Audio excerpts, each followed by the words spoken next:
Thank you.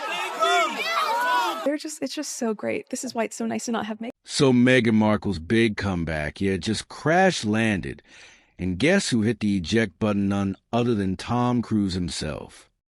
Fantastic. I hope he never stops. It all went down on The Late Show with Stephen Colbert, the perfect place. For a little Hollywood fireworks, Meghan had just dropped her shiny new podcast Confessions of a Female. Founder probably hoping the usual celeb crowd would rally around her latest project. Like it was the next big thing, a little star power, a little buzz, maybe some applause from the Hollywood elite. It was special. That was really, I've seen stuff like that on television before, and to be part of it was really special. It's cool, right? It's beyond cool. Yeah. Thank you for being back here. It's so beautiful. But then enter Tom Cruise, a.k.a. Mr. Mission Impossible himself, who strolls in and drops one joke that basically detonated the whole vibe. He looks Colbert dead in the eye and says, with that trademark Cruise smirk, I tried listening to Confessions of Female Founder, but I had to pull the eject lever faster than in Top Gun. The crowd instantly lost it. Laughter echoed to the studio like a sonic boom. Colbert, he was cracking up, barely able to keep a straight face. And Meghan, well, you can bet she was probably clutching her green juice so tight the bottle nearly cracked in her hands. But Tom didn't just drop the line and walk away like a subtle pro, nah. He went full method actor. He actually pantomimed yanking an eject cord as if escaping Meghan's podcast was some kind of emergency bailout from a flaming fighter jet. You could practically feel the studio air get thinner, the tension thicker, as the audience soaked in that perfectly executed bit of shade. And then Colbert, never one to miss an opportunity, added his own cheeky jab that the Duchess wishes she hadn't worked so hard while talking about adversity from her Montecito mansion. That's rich ouch. That wasn't just a roast. It was a deep-fried, extra crispy, triple-layered takedown served with a side of cold truth, the kind of moment that is everyone replaying it online and whispering, did he really just say that? Because yet Tom Cruise didn't just poke fun. He punctured the whole glossy, overproduced illusion in one swift, unforgettable moment. A show where I chat with female entrepreneurs and friends about the sleepless nights, the lessons learned, and the laser focus. Now here's the kicker. Meghan really thought this podcast was going to be her big glow-up moment, like her grand rebirth or Oprah 2. Zero era, the vibe, soft power queen in full effect, sipping matcha in a sunbeam, casually dismantling the patriarchy, one inspirational quote at a time. But nope, instead Confessions of Female.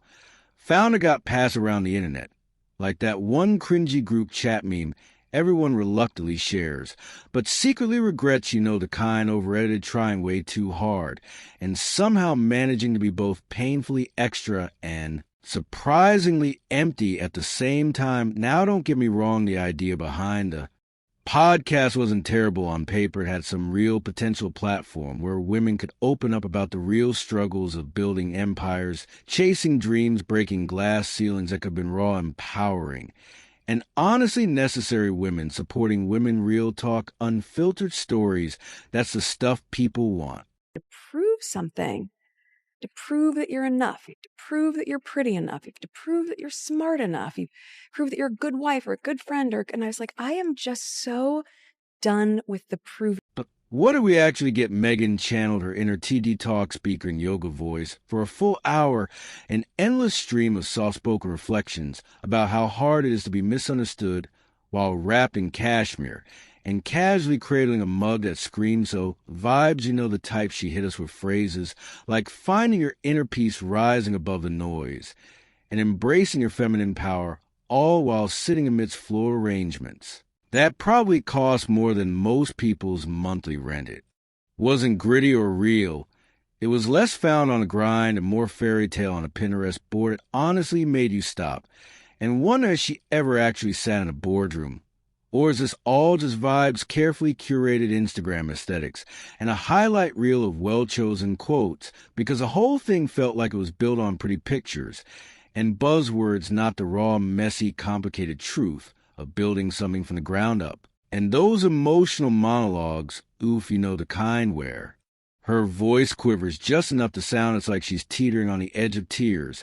But here's the thing, it's always so perfectly timed, like she rehearsed it with a lighting crew and sound guy in a secret backstage session.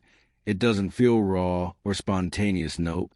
It feels carefully directed like a scene from a glossy Netflix drama, rather than a real moment of vulnerability. Manufacturing, we had a feeling that it would have some buzz surrounding it. Critics, they were not having it, one reviewer called it sycophantic and stomach-turning, which is just a polite way of saying, I tried to make it through the episode, but honestly I wanted to gag halfway. Another didn't hold back either, saying it felt like a Duchess cosplaying as a tech founder, oof savage. But hey, you can't deny it, it's close to home. Then NPR stepped in with what might be the most exquisite subtweet disguise as review ever emotionally manipulative and narratively hollow, basically. That means a podcast is like a gorgeously wrapped gift box filled with nothing. But packing peanuts looks great on the outside. But when you dig, and there's just a lot of fluff and no real substance, and that's the real issue here. It's all surface level style with zero soul, an entire hour of what's supposed to be vulnerability. But instead it somehow leaves you knowing less about Meghan than when you start listening. So yeah, a big glow up moment. Right now it's starting to feel less like a bright spotlight and more like a total blackout. Even the numbers were unimpressed. Sure, the podcast shot into Spotify's top 10 for a hot second, mostly out of sheer curiosity, or maybe because people wanted to see what all the fuss was about. But outside of the U.S. and Canada, total crickets. People tune in once and then bounce faster than you can say subscribe. Turns out performative vulnerability isn't exactly binge-worthy content. Sources say she didn't just roll her eyes and move on. No, we're talking full-blown PR panic mode. She was blindsided by the cruise missile, as in pacing around the Montecito estate like a duchess in distress, clutching her phone, demanding answers, possibly stress-eating organic. Almond's a vibe, why is he mocking me on late-night television, and her team scrambling total crisis comms fire drill. According to insiders, they immediately started working the phones, calling in favors, pushing statements to friendly outlets, insisting the podcast was misunderstood, trailblazing, and boldly redefining the boundaries of modern storytelling, which sounds fancy, but also like something someone says when they know they're losing the room, because let's be honest, no one was buying it. The damage was done. Meghan's polished little audio empire had just been publicly dunked on by one of the most famous men in Hollywood, and the clip was going viral fast. It wasn't just Tom Cruise making a one-liner on Call Bear. It was a moment reality check wrapped in a punchline. Thank you all very much. Hello. All right, let's talk about Tom Cruise, the man, the myth, the action hero who seems like he's been defying gravity and Hollywood expectations for, well, forever. What's the deal with Tom's personality? Because beyond the iconic smirk and those crazy stunts, there's a lot to unpack. First off, Tom Cruise is intensely dedicated, like next level committed. You know, those actors who kind of phone it in sometimes. Yeah, not Tom. He's the guy who actually does his own stunts, even the insane ones that make you wheeze.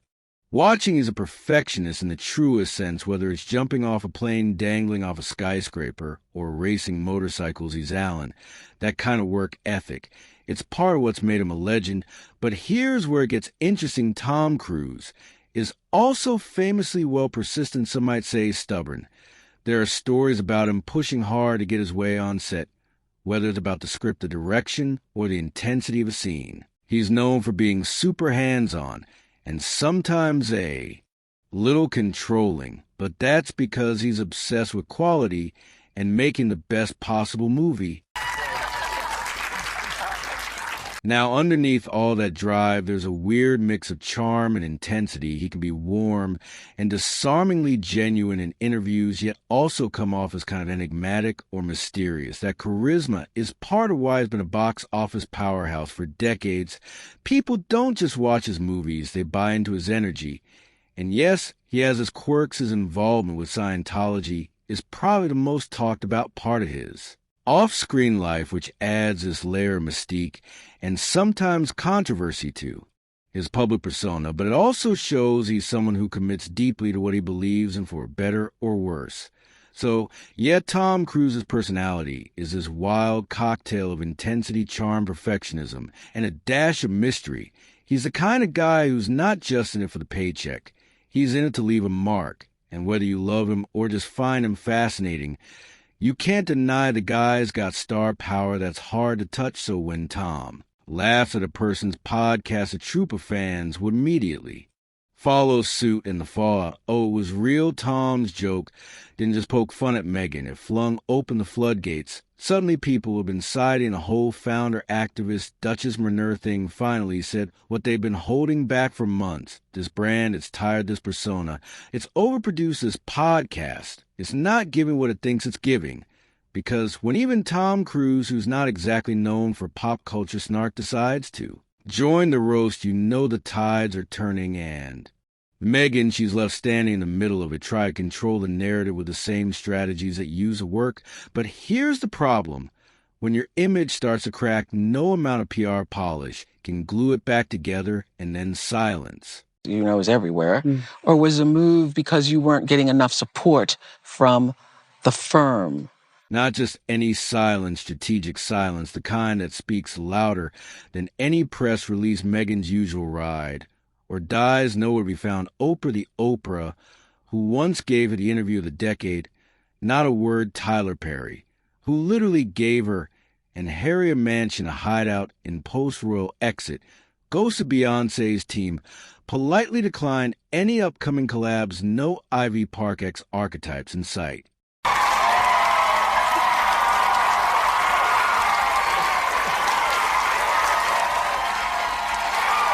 And Ellen O'Ellen unfollowed her on Instagram. Let that sink in. Ellen the Queen to be kind energy. If Ellen taps that unfollow button on you, it's like Hollywood's way of saying, yeah, we're good. And it didn't stop there. Even the feminist media outlets, the ones that used to treat Meghan like a glowing symbol of empowerment, started giving her the side-eye, bustle, quiet, the cut diplomatic, at best teen Vogue, suddenly very interested in Gen Z activists who don't own $14 million mansions. But the dagger came from NPR. They didn't just throw shade, they launched it in a review that's now making rounds on social media. They dropped this gem of Meghan is a female founder, then I'm a female astronaut. Oof, no fluff, no filter, just vibes and violence. At that point, the message was crystal clear. The media wasn't circling the wagons anymore. The protective glow had dimmed, and Meghan, she was standing under the spotlight, waiting for applause that just never came. Let's be real, this wasn't just a little PR hiccup, nope. This was the moment the spell broke like the air when out of the balloon the curtain dropped, and suddenly the carefully crafted Meghan Markle mystique cracked wide open. And here's the wildest part. It wasn't some royal scandal, a leaked email, or a tabloid expose that did her in. Nope. It was Tom freaking Cruise, Hollywood's ultimate action hero, who delivered the kill shot 15 seconds. One perfectly timed joke, boom.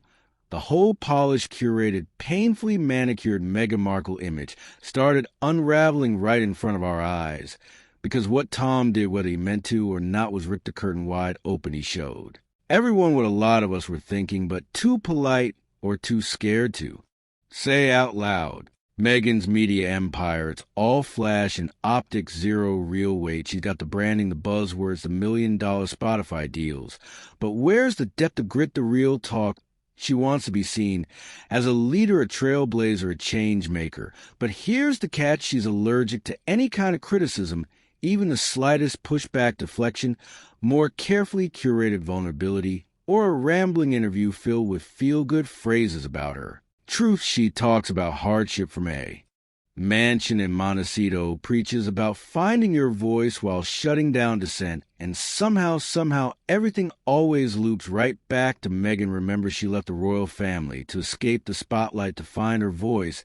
But lately it feels like that voice is stuck on a never-ending loop, a very expensive high-production value loop, where the mic costs more than most people's rent, and every sentence is dipped in self-importance at some point. That story stopped inspiring people. Instead, it started Just exhausting, like you're stuck in a room with someone who just won't stop talking about how hard their life is while you're counting down the minutes till you can escape.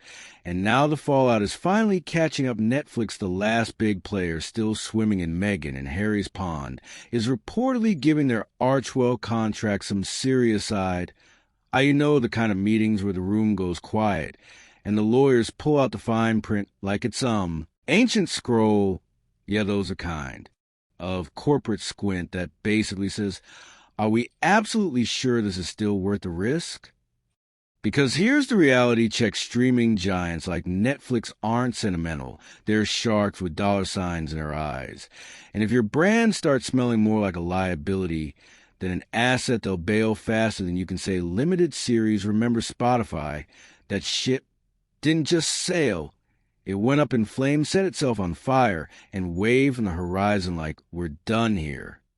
After just one season of Meghan's Archetypes podcast, Spotify basically threw in the towel and said, thanks, but no thanks. And let's not sugarcoat it. That exit was messy. There were execs throwing serious shade, calling the whole thing a bit of a grift, which is corporate speak. For we got played no follow-up seasons, no major spin-offs, just silence. And a pretty clear message that they didn't just lose faith, they were embarrassed they ever signed the deal in the first place. So what about Meghan's so-called media empire? Honestly, at this point, calling it an empire feels a bit generous. It's starting to look more like a Pinterest board than a powerhouse. You know, lots of glossy aspirational vision boards filled with pretty pictures and inspirational quotes and fancy serif fonts, buzzwords like authenticity, impact, and empowerment sprinkled around like confetti.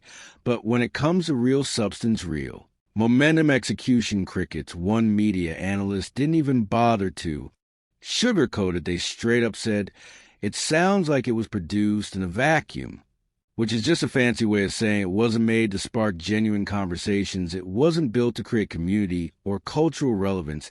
Instead, it was designed to generate applause from an imaginary front row, a virtual echo chamber of Yas Queen energy with zero real backbone. It chased headlines and shiny awards before it had any real receipts to back it up. Because here's the bottom line: connection isn't something you can manufacture with perfect lighting, layered necklaces, and a carefully staged photo of yourself sipping matcha next to a stack of unread books. Audiences, especially now in this post-pandemic world, can sniff out inauthenticity from miles away. They don't want polish, they want purpose. And if you don't deliver that, they check out fast. So yeah, the media empire, it's still there, just barely more style than substance, more noise and meaning. And as the contracts cool off and the deals dry up, it's clear Meghan's glow-up moment might have dimmed a bit too soon. And maybe, just maybe, that's a real issue at the heart of all this. Meghan Markle had a golden opportunity, a real shot at leading something meaningful, at becoming a voice for change, a symbol of modern womanhood, a cultural force in her own right. She had the platform, the attention, the sympathy. The world wanted to root for her, especially after everything that went down with the royal family, the racism, the media attacks, the palace. Coldness, people were ready to see her rise like a phoenix. But instead of using that spotlight to illuminate something bigger than herself, she turned it into a soft-focused branding, shoot the message, started off strong female empowerment, finding your voice, dismantling systems. But somewhere along the way, it all got lost in the algorithm, drowned out by buzzwords, filter aesthetics, and self-referential monologues that felt less like inspiration and more like PR. Because here's the thing: audiences don't mind ambition. In fact, they love a little grit, a little hustle, even a little drama. What they don't love being condescended by is someone who claims she's just like you while living a life that couldn't be further removed from reality. You can't record a podcast in a $14 million Montecito estate while talking about struggle and expect people not to raise an eyebrow. You can't drop lines about authenticity while drinking $22 smoothies and flying private. And that's what makes the Tom Cruise moment hit so hard. It wasn't just a joke. It was a rupture in under 15 seconds. He pierced the polished veil and said what so many people have been too polite or too hesitant to say out loud: this isn't working anymore. The public's not buying a narrative, not because they're cruel or petty, but because they're overperformance. They want leaders, not lifestyle influencers. In Dutch's drag, they want someone who shows up with purpose, not a pitch. Dex, someone who can take criticism, not just court. Applause Meghan had the makings of a movement, but somewhere along the way the message got swallowed by the marketing, and now that carefully crafted image is cracking not because the world turned on her, but because she stopped giving them something real to believe in. So what now? Another rebrand, a fresh logo slapped on the same old talking points. Maybe a new docu series where Meghan gazes thoughtfully out a window while soft piano music swells in the background, or perhaps a TED Talk called How I Overcame Everything by Talking About It Nonstop, coming soon to a wellness summit near you. Because let's be real, the playbook isn't hard. It gets a pivot here, a puff piece. There may be a few appearances in power suits to remind us she's still a serious woman doing serious things, a curated Instagram post with a quote about resilience in an elegant serif font, you know the drill. But maybe, just maybe, it's time for something different, not a pivot, not a rebrand, but a pause, a moment of reflection, little silence. Because here's the thing, audiences are not as unforgiving as people like to think. The public can be surprisingly generous if you're honest. If you're willing to be real, they'll give you second chances, third chances, even fourth. We watch celebrities crash and burn and rebuild stronger. We've seen public figures admit they got it wrong and come back with more clarity, more humility, and more respect from the people watching. But the one thing audiences don't forgive: being fake. Pretending you're one of them while living on a different planet, selling empowerment like it's an Etsy candle telling us you're breaking boundaries, while quietly reinforcing every branding cliche in the book. And thanks to Tom Cruise, of all people, the illusion is gone in one quick jab. He did what think pieces and royal gossip couldn't. He broke the spell not by being cruel, but by being honest. And suddenly a lot of people realized they weren't alone in feeling that way. They just needed someone to say out loud. Now Meghan's left with a choice: double down on the delusion, or take a hard look at the brand she's built and ask if there's anything real left in it. Because the candles, the sound baths, the curated podcasts, they might still be streaming, but the audience, they're not leaning in any more confessions of female founders streaming now. But the real question is, for how much longer? What do you think? Kindly let us know in the comments section. Want more juicy details about Hollywood and its surroundings? Don't hesitate to hit that like button.